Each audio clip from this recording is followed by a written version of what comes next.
It is Hump Day, and of course, each Wednesday we welcome our friends of the Jackson Zoo. Joining me now from the Jackson Zoo is Lucy Barton. Hello. Hello, Lucy. How are you? I'm doing very well today. How are you? Good.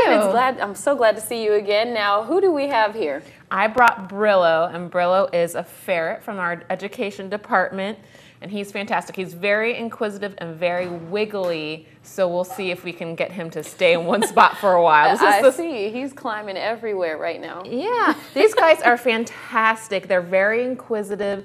They love just moving around and checking everything out. It's part of what makes them such great predators. His nails are long. Yeah, he's made for really life on the ground.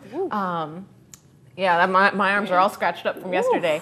But these guys, we actually have black-footed ferrets here in North America. Okay. And black-footed ferrets hang out wherever there are prairie dogs. Prairie dogs love to live in burrows, so that's why these guys are made so long and lean so that they can go after them.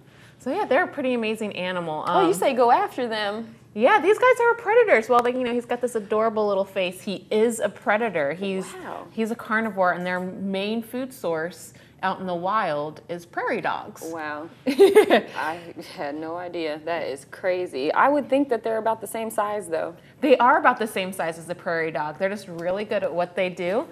They go into those burrows looking for the prairie dog, and they'll also eat other things like moles and voles and shrews and other small mammals. Oh my gosh. But one of my favorite things about them is that they're able to go through those burrows, and if they meet a dead end, rather than backing up all the way, they're able to make a 180-degree turn. So I'll just show you just how flexible he is. Look at this animal.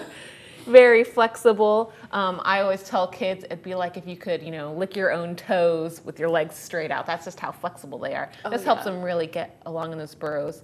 And I like now that the cameras are on, he's like, all right. Right. Now, what do they eat? What does he eat? Aside from, like you said, I know he's a carnivore, but do you guys feed them anything else? Yeah, we don't have a whole bunch of prairie dogs at the zoo that we give them to. Our Discovery zookeeper would be very upset with me if I did. At the zoo, these guys eat cat food. Cats and ferrets have very similar diets. They're both what we call obligate carnivores, so that means they have to eat meat. So these guys usually just get cat food when they're in captivity.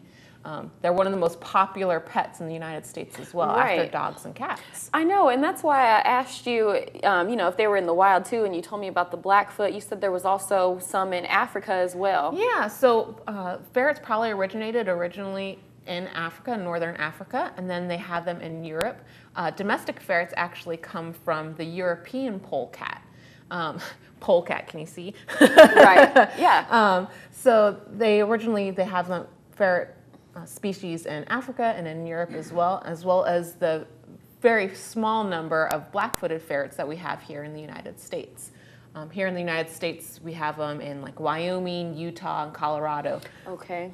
So yeah, that's a really neat story actually. We actually thought that black-footed ferrets were extinct.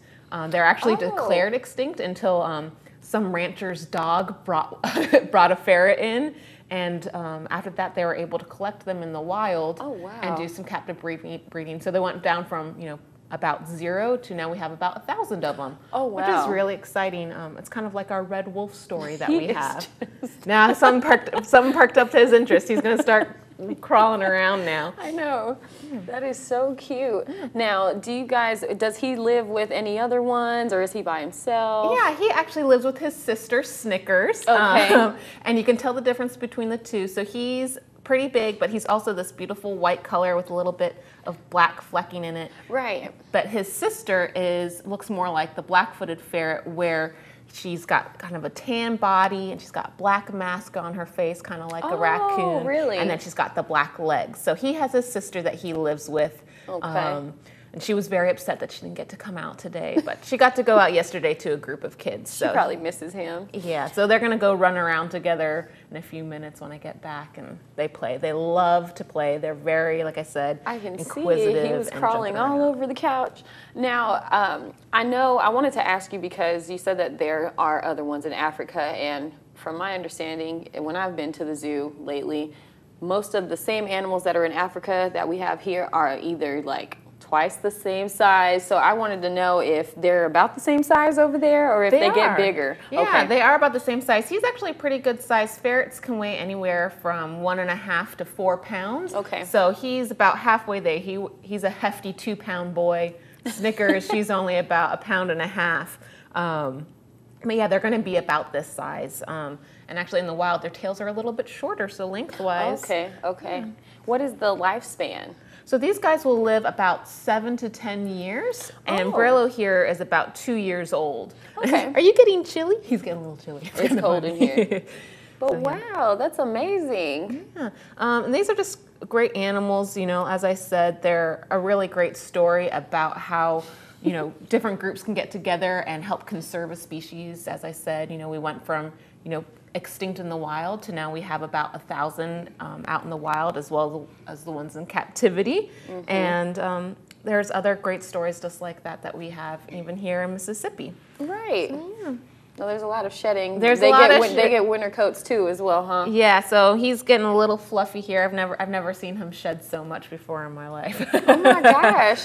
Well, ladies and gentlemen, that was Brillo. Thank you, Lucy, for bringing him in this morning. Thank you so much for having us. Who knew that they were going extinct in the wild, but thank God that they're coming back. Yeah. All right, but now we're going to go ahead and take another break. When we come back, we'll have sports and a few other things to touch up on right when we come back here on Metro Mornings.